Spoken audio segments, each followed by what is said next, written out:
Time लूंगा, किसी को एतराज तो नहीं है। जैसा कि महाराज जी हमारे भी हमको लास्ट में थोड़ा टाइम दे पाए हैं, तो मैं भी आपका ज्यादा टाइम व्यर्थ नहीं करूंगा, मात्र 2 मिनट लूंगा। तो आप लोग सभी एग्री हो ना, सहमत हो? ठीक है। अब एक मैं आपको कथा सुना देता हूँ छोटी सी। एक गांव में कथा हो रही थी। तो गांव में देखते हो ना, धनी लोग होते हैं, कुछ सक्षम लोग होते हैं, तो उनके घर पे क्या होता है, नौकर रहते हैं, वो तो कुछ काम करते नहीं है। तो क्या हुआ, वो दिन भर आराम करते थे, मतलब उनके अंदर इतना आलस आ गया था कि दिन भर सोया करते थे। वो चीज उनकी पत्नी देख के गलत लगता था कि गांव में भागवत हो रही है, आप लोग जा नहीं रहे हो। तो पत्नी एक दिन बोली, 2 दिन बोली, होते होते उनको थोड़ा अंदर से लगा कि हाँ, भगवान के दरबार में जाना चाहिए। तो पत्नी के बोलने के कारण वो आके बैठ गए।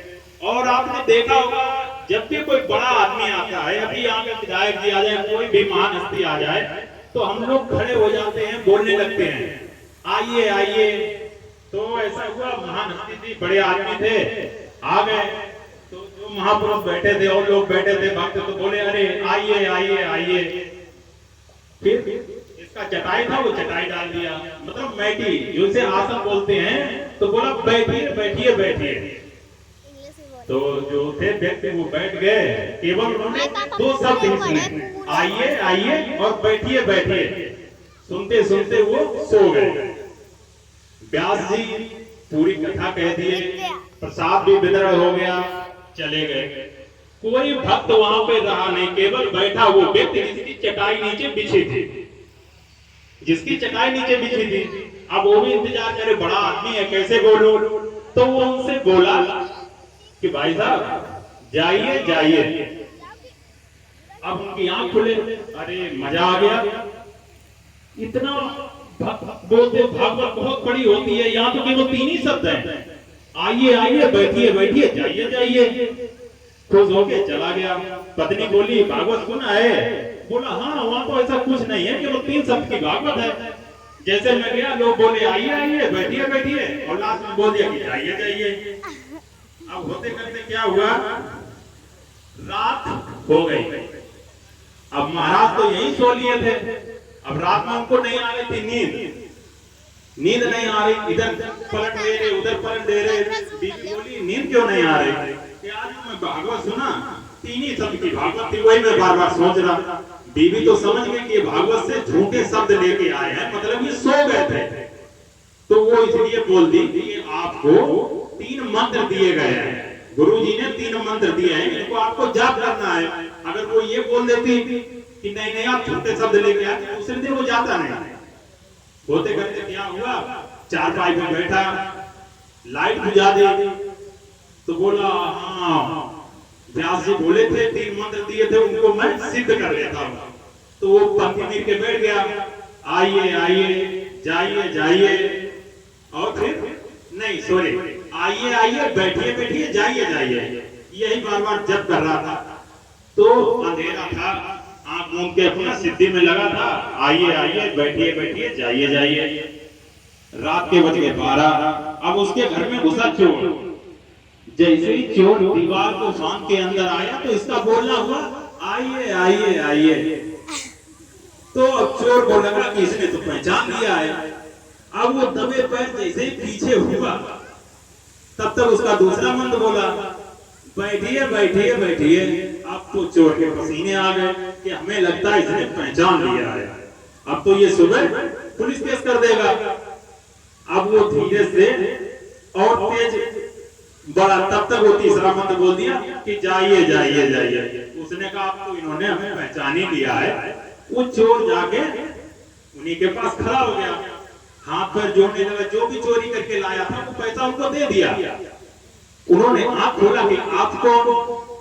तो चोर बोला महाराज बनिए मत, आप तो सब जानते हैं, अभी बोल लेते आइए आइए बैठिए बैठिए, अब बोल रहे आप कौन? अब उन्होंने सोचा ये तो बड़ा जल्दी मंत्र हमारा सिद्ध हो गया, चोर हमारी शरणागत हो गया। उसने अपनी बीवी को बुलाया। बीवी तो समझ गई कि ये चोर था, तो उसने उनका मनोबल बढ़ाने के लिए बोल दिया कि देखो जब आप भागवत में गए 3 शब्द झूठे लेके आए, तब आपकी शरण में चोर शरणागत हो गया। यदि आप सच्चे भाव से जाओगे, रोज आओगे, तो लोभ, मोह, क्रोध, माया, ये जितने चोर हैं सब आपके शरणागत हो जाएंगे। और जितना वो चोर का पैसा था, सुबह वो गांव में बांटने लगा। उसकी जो अच्छी साड़ियां ला रहे थे, तो होता नहीं है कि जो पड़ोस की औरतें होती हैं, बुरा नहीं बनेगा, तो ईर्ष्या होने लगती है कि अरे कल तो ये इस तरीके की साड़ी पहने थी, आज इसके पास पैसा कहाँ गया। अब पत्नियों को पेट में बात रुकती तो है नहीं। धीरे धीरे वो बताती कि वो भागवत गए थे, 3 मंत्र याद करके आए थे। अब 3 मंत्र याद करके आए। अब दूसरी औरत बोलने लगी कि आप भी जाओ, अपने पति को रोज बोलने की तुम भी जाया करो, देखो ऐसे ऐसे वो इतना पैसा कमा लिए, वहां से बहुत अच्छी सिद्धि प्राप्त होती है। अब पति का व्यापार था कपड़े का, मार्केट में बैठता था, कपड़े बेचता था। उनमें लेकिन एक आदत थी आलसीपन का। वो जागते तो थे, लेकिन जागते जागते सपने देखते थे, जागते जागते सपने देखते थे।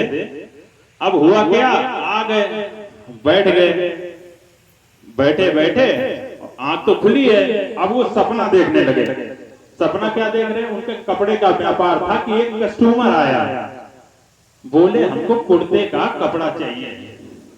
सपने में ही बोले कुर्ते का कपड़ा चाहिए, कितने रुपए मीटर है? बोला 10 रुपए मीटर है। कस्टमर बोला कि सस्ता लगा लो, थोड़ा 5 रुपए मीटर लगा लो। अब वो भी सोचा कि काफी देर से बैठा हूं, कस्टमर चला जाएगा, वो उठ के जाने लगा, वो उठ के जाने लगा। अब उसको ये लगा कस्टमर चला जाएगा, तो बोलिया कि आओ आओ 5 ही रुपए में ले जाओ, 2 हाथ पसार। मतलब कपड़े को बोला, कस्टमर को बोला आओ और 5 रुपए में ही ले जाओ, दोनों हाथ पसार। और अगले वाले भक्त का यूं दीनों कुर्ता था। जो उसके भक्त आगे बैठा था, वो दुकान समझ के उसका कुर्ता फाड़ दिया। अब भक्त तो मिला गया, अरे तुम कथा सुनने आते हो कि कुर्ता फाड़ने आते हो? वो बोला अरे तुम्हें कुर्ता की पड़ी, यहाँ कस्टमर वापस चला जाता।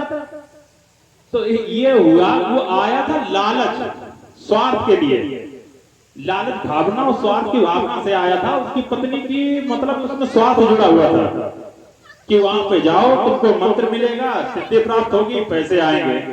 तो कहने का मतलब यही है, जो भी आया हो यहाँ पे निस्वार्थ भावना की आओ। मैं ये भी सुनता हूँ, लोग बोलते हैं लाउड स्पीकर लगे हैं, साउंड लगे हैं, जो वहां बोला जा रहा है वो मेरे घर पे सुनाई दे रहा है, यहीं से सुन लूंगा। लेकिन ऐसा नहीं करना है। हमारे स्कूल का प्राइमरी स्कूल है, अब इसका मतलब ये नहीं मेरे गांव का टीचर है, मैं तो गांव में ना राम राम कर लूं तो वो हमारी हाजिरी लगा देगा, नहीं लगाएगा। तो उसी प्रकार यहाँ पे भी हमको आके हाजिरी लगवाना है। ऐसा नहीं, हमारे घर पे भी साउंड बंधे हुए हैं, गांव में बंधे हुए हैं, इसे सुन लो। हाजिरी आपकी तभी लगेगी जब आप यहाँ पे आओगे, 2 शब्द सुनो, चाहे बेशक 2 घंटे के लिए आओ, लेकिन आना जरूरी है। समय का अभाव है तो अपनी वाणी को विराम देता हूँ, ठीक है। अगर कल समय मिला तो बहुत सारी हास्य कहानियां हैं, सुनाता रहूंगा। बोलिए महाकालेश्वर बाबा की जय हो। जरा जोरदार ताली एक बार।